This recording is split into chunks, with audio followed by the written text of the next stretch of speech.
আসসালামু আলাইকুম, আমি রাব্বি। আজকে আমরা নুডলস রান্নার রেসিপি তৈরি করব। এই নুডলস রান্নার জন্য প্রথমে আমরা পাতিলে গরম পানি করে নেব পরিমাণ মতো। তারপরে নুডলসগুলো গরম পানির ভিতর, ফুটন্ত পানির ভিতর ছেড়ে দিচ্ছি। দেখতে পাচ্ছেন ফুটন্ত পানির ভিতর নুডলসগুলো ছাড়ার পরে 3 থেকে 4 মিনিট আমরা সুন্দরভাবে নাড়াচাড়া করব, যাতে নুডলসগুলো সুন্দরভাবে ফুটে। নুডলসগুলো সুন্দরভাবে নাড়াচাড়া হওয়ার পরে দেখব যে ফুটছে নাকি। যদি ফুটে তাহলে সুন্দরভাবে নাড়াচাড়া করে সিদ্ধ করব। নুডলস সিদ্ধ হওয়ার পরে আমরা চুলার হিট কমিয়ে দিয়ে নুডলসটি সুন্দরভাবে একটা ঝাঁকা বা যে কোনো একটা জিনিসের উপর ঢালবো। ঢেলে আমরা পানি নিংড়াতে দেবো, যাতে করে নুডলসটি ঝরঝরা হয়ে যায়। আর অবশ্যই ঠান্ডা পানি দিয়ে নুডলসটিকে ঠান্ডা করতে হবে, গরম থুলে হবে না। নুডলসটিকে অবশ্যই ঠান্ডা পানি দিয়ে ঠান্ডা করতে হবে। এই জন্য আমরা ট্যাপে ঠান্ডা পানি দিয়ে সুন্দরভাবে নুডলসটাকে ঠান্ডা করে নিচ্ছি, যাতে সুন্দর রেসিপি তৈরি হয়। তো ঠান্ডা করার পর কিছু মিনিট আমরা ফ্যানের তলে রাখিয়ে দেব। রাখা দেওয়ার পরে এই সাইডে আমরা একটা কড়াই নেব। কড়াইয়ে পরিমাণ মতো তেল নিয়ে নেব।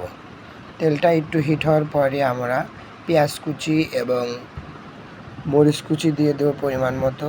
দেওয়ার পরে সুন্দরভাবে একটু পেঁয়াজ কুচি আর মরিচ কুচি ভেজে নেব।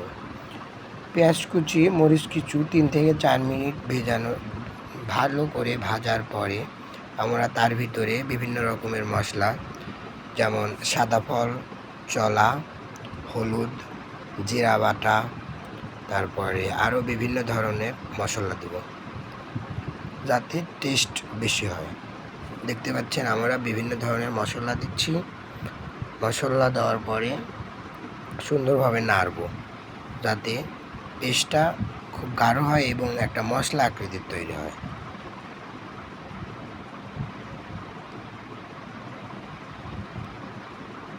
মশলা দেওয়ার পরে নেড়ে চেড়ে আমরা 3-4 মিনিট নেড়ে চড়ার পরে আমরা তার ভিতর ডিম দিয়ে দেবো এবং ডিমগুলো নেড়ে সুন্দরভাবে ভুজরি আকার তৈরি করব।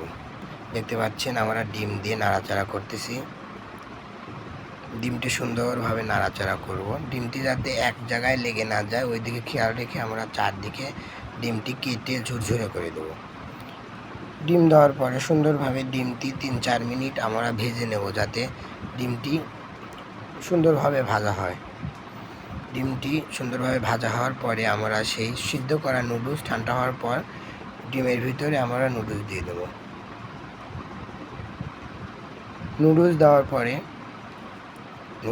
পরে সুন্দরভাবে নুডলসগুলো নাড়তে হবে। খুব সতর্কতার সাথে নুডলসগুলো নাড়তে হবে, যাতে নুডলসগুলো ভেঙে না যায়। তার আগে নুডলসের ওপর আমরা হলুদের গুঁড়ো এবং বিভিন্ন রকমের মশলা দিয়ে নেব। দেওয়ার পরে আমরা সুন্দরভাবে আস্তে আস্তে নুডলসগুলো নাড়বো, যাতে নুডলসগুলো ভেঙে নিয়ে যায়। পরিমাণ মতো লবণ দেব, যাতে স্বাদ হয়, লবণের টেস্টটা পাওয়া যায়। তারপরে 5-7 মিনিট আমরা চুলার আঁচ কমিয়ে দিয়ে 5-7 মিনিট সুন্দরভাবে নাড়াচাড়া করব। আস্তে আস্তে নাড়াচাড়া করার পরে আমরা গ্যাসের কম দেওয়ার পর নুডলস যে মশলা আছে মশলা দিয়ে দেব। দেওয়ার পর আর একটু নেড়ে নেব।